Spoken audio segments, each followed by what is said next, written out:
Breaking news చూస్తున్నాం. Gulf దేశాలని Iran మరోసారి దెబ్బకొట్టింది. నిన్న ఇరాన్ ప్రెసిడెంట్ పెజెస్కియాన్ ఒక కీలక ప్రకటన చేశారు.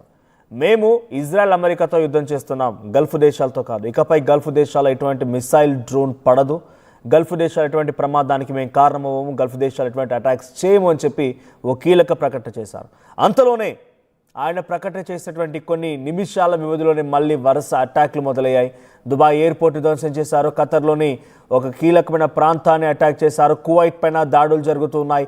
మరోవైపు బహ్రెయిన్లో ఉన్నటువంటి అమెరికన్ రిజర్వ్స్ పైన, వేర్ హౌసెస్ పైన, అమెరికాలో ఉన్నటువంటి బహ్రెయిన్లో ఉన్నటువంటి అమెరికన్ వెపన్ రిజర్వ్స్ పైన, వెపన్ గోడౌన్స్ పైన ఈ అటాక్ జరుగుతోంది. అయితే దాడులు ఆపేసామని ప్రకటించి మరి గల్ఫ్ దేశాలని ఇరాన్ ఊచకొత్తకొస్తోంది. రాత్రంతా గల్ఫ్ దేశాలపైన మిసైళ్ల వర్షం కురిపించింది. దుబాయ్లోని మెరీనా టవర్ పైన ఇరాన్ దాడి చేసింది. మెరీనా టవర్లోని ఓ ఎత్తైన బిల్డింగ్ను ఒక మిసైల్ శకలాలు ఢీకొట్టాయి. దీంతో బిల్డింగ్లో ఒక్కసారిగా దట్టమైన పొగలు వ్యాపించాయి. భయంతో పరుగులు తీశారు స్థానికులంతా. ఇక దుబాయ్ పైన 16 బాలిస్టిక్ మిసైల్ ప్రయోగించినట్టుగా తెలుస్తోంది. 121 డ్రోన్లతో ఇరాన్ విరుచుకుపడింది. 15 మిసైల్స్, 119 డ్రోన్లు, వీటన్నిటితో దుబాయ్ కూల్చేసిందంట. 119 డ్రోన్లని, 15 మిసైల్స్ని తమ దగ్గర ఉన్న ఇంటర్సెప్టార్స్తో.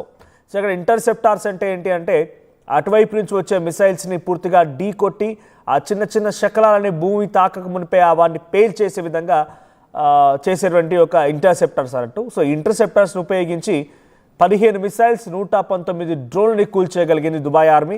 ఇక నిన్న ఉదయం దుబాయ్ ఎయిర్పోర్ట్ పైన ఇరాన్ దాడి చేసింది.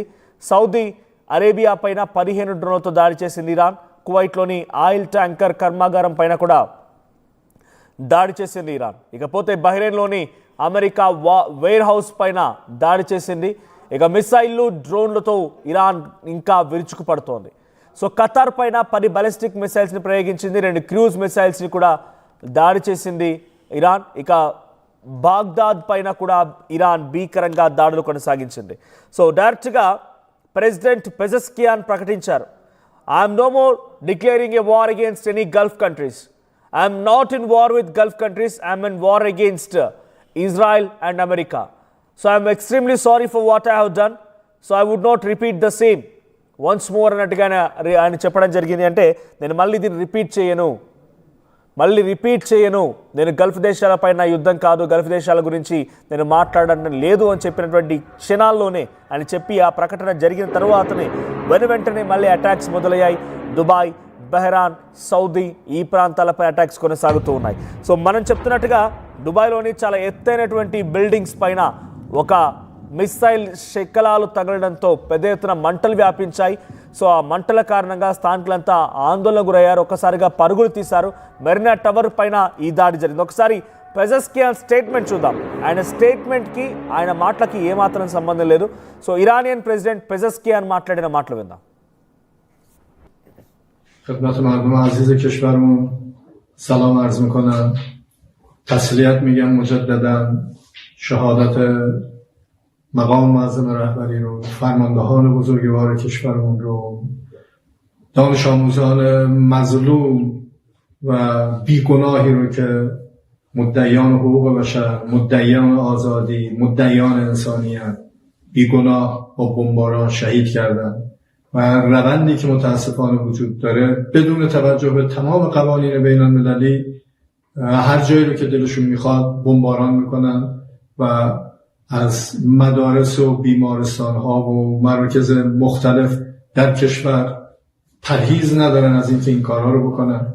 من لازمه از مردم بزرگوار کشورمون علیرغم همه این سختی هایی که وجود داره هر شب در صحنه از هر کسی که ایرانیه، از هر کسی که تو ایران زندگی میکنه، بدون توجه به این که چه مذهبی داره، چه وضعی داره، چه قیافه‌ای داره، حضورشون برای دفاع از تمامیت خاک ایران ما، ایران در حقیقت سربلند تاریخی ما باعث میشه. బట్ ఇది ఆయన చేసిన స్టేట్మెంట్. నేను గల్ఫ్ దేశాలపై యుద్ధం చేయడం లేదు, నా యుద్ధం అంతా ఇజ్రాయెల్ అమెరికాపైనే, గల్ఫ్ దేశాలపై నా యుద్ధం కాదు, గల్ఫ్ దేశాలపై ఇకపై ఎటువంటి అటాక్ జరగదు, ఇది ఆయన చేసిన స్టేట్మెంట్. కానీ ఆ వ్యవధిలోనే విత్ ఇన్ స్పాన్ ఆఫ్ హవర్స్లోనే కొన్ని గంటల్లోనే వరుసగా మళ్ళీ దాడులు మొదలై దుబాయ్ పైన మొదలైనటువంటి ఈ దాడి సౌదీ వరకు విస్తరించింది. మెరీనా టవర్లోని ఓ ఎత్తైన బిల్డింగ్ని తాకింది మిసైల్. ఆ తర్వాత సౌదీ పైన దాడి చేశారు. దుబాయ్లోని పలు ప్రాంతాలపైన 16 బాలిస్టిక్ మిసైల్ను ప్రయోగించింది. 121 డ్రోన్లను ప్రయోగించింది. అయితే 15 మిసైల్స్ని 119 డ్రోన్లని ఇంటర్సెప్ట్ చేయగలిగింది దుబాయ్ ఆర్మీ. సో వాటిని కుప్పకూల్చేయగలిగింది. ఆ తర్వాత సౌదీ అరేబియా పైన 15 డ్రోన్లు, కువైట్ ఆయిల్ ట్యాంకర్ పైన కూడా దాడి చేసింది.